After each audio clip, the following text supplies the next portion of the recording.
Today we're doing the products that I regret buying tag. I have done this before, so I will link my previous one down below. I have come across some products. I think I have 7 items here to show you guys that are just things that I hate, that suck, that don't work for me. I just have reasons behind them. I will explain that and show you guys why I don't like these certain things. But it's pretty rare for me to find items that I just don't like. I don't know. I just do a lot of research before I invest my money in a product. I mean, that's just like my hobby. It's what I do. It's what I enjoy. So it only makes sense. But I'm going to dive on in and start with this first product, which is the Tresemme Fresh Start Dry Shampoo. It's supposed to strengthen your hair. It's supposed to fight against oils and odors. Honestly, this stuff should be called Tresemme Greasy Start because this makes my hair so greasy. It made my scalp feel like I had so much product buildup in it, and I tried this on my hair the day I bought it just to see how it would work on my hair, and my hair was freshly washed, and I had to rewash my hair because the stuff made it even worse. So I don't like that for that reason. It doesn't smell too good either, and I'm sure this works for some people, but for me it was just, it sucked. The next product I have is the Sunny Kashuk brush and sponge cleaner, and it looks like this in a little bottle. This smells like a chemical plant, like a place where they just create products, and I don't like that. It's very like contaminating in my air. When I spray this on a paper towel to go in and clean my brushes and spot clean them, I feel like I'm choking. Also, I have only used this 2 times, and look how much product I had to use to get those things clean.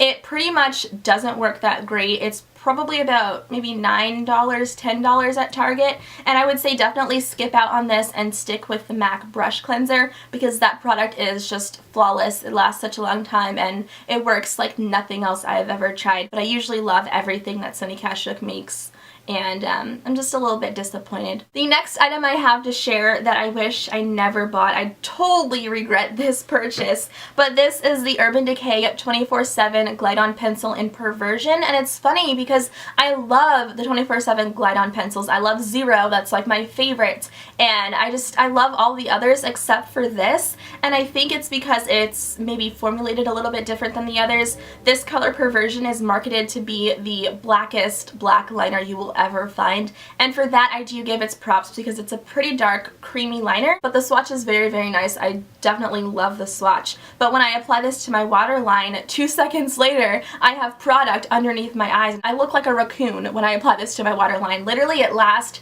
maybe an hour if I'm lucky. It just smudges so quickly. So for that reason I have to say that I do not like this, and I actually have more of them in my collection because I was gifted a couple of them for Christmas, but I guess I'll use this if I ever happen to run out of everything else I own. This next item I don't like, and I don't know if it's just me. I feel like it's a cult favorite in the community on here, but this is the Philosophy Hope in a Jar moisturizer, and this moisturizer is pretty pricey. It's nothing really affordable in my eyes, and for me to spend, I don't know, 20-something dollars on this tub was kind of ridiculous. I don't even like how it dries in the cap.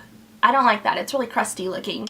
It smells like melted plastic to me, like very chemically. I don't like fragrances like that, and I think that kind of irritates my skin, and it made me break out. So I can't even use this on my skin because my skin doesn't like it at all. If I could go back to Ulta and not pick this up and purchase it, I would definitely hop in that time machine because for me, it's wasted money. I love my Burt's Bees moisturizer so much more than this, and I just feel like it's so crusty. Like, I don't know. Oh, I just don't like the texture.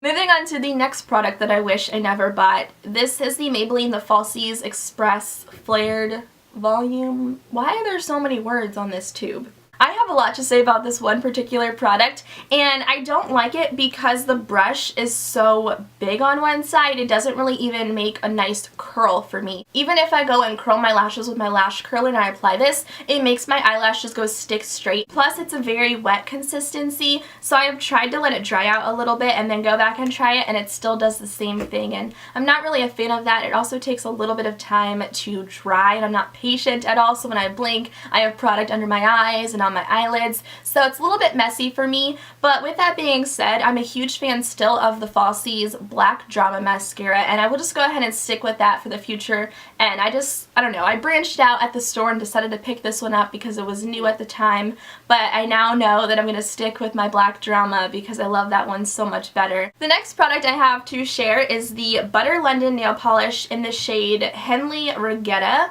and it's just this really pretty teal with lots of glitter. It's a glitter polish, and it was so beautiful. It still is very pretty in the bottle. So, I mean, obviously that's why I picked it up at Ulta, and these things are pretty expensive. I think they're, what, maybe $18 to $20? I don't even know, but that's pretty expensive for a nail polish. So the second I got it home, I came home and painted my nails. I did one stroke, and it was so clear. It wasn't opaque at all, and I was hoping for a very opaque, you know, teal glitter polish because that's exactly what it looks like in the bottle. But I was extremely disappointed, and to pay $20 on a polish that just isn't opaque, to me it's not worth it. So the only time that I do use this is as a top coat over a blue color. So I mean, that's pretty rare anyways, but I just wish I never purchased this. It kind of just sits in my collection and collects dust. The last and final product I have to talk about today is the Maybelline Baby Lips in Sweet Punch, Pink Punch? Pink Punch, that's what it's called.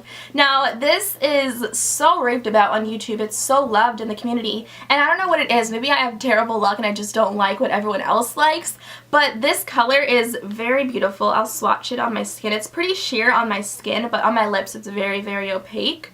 So that's just a nice swatch of it. It smells like fruit gummies, and it tastes really good too on the lips. The only problem I have with this product is when it dries on my lips. It kind of dries and flakes, so it kind of like settles in the creases of my lips and it doesn't look so hot. So that's why I don't use this anymore. I don't really find it to be very moisturizing on, but the color itself is such a beautiful shade that it makes me want to keep it in my collection. But to be honest with you, I don't even use it anymore just because it makes my lips feel so dry and it clings on in such a weird way. Let me know if you guys have better luck with any other colors or even the one that's not tinted, and if I should try that instead. I feel so bad making this video because it wasn't positive at all. I like to be such a positive person normally, so to do something opposite was kind of weird for me. But I hope you guys enjoyed this regardless, and please let me know in the comments down below if there are any products out there that I should stay away from, things that you didn't like for certain reasons. Please do share with me and everyone else who's watching this video, and I hope to see you guys next time. Bye guys!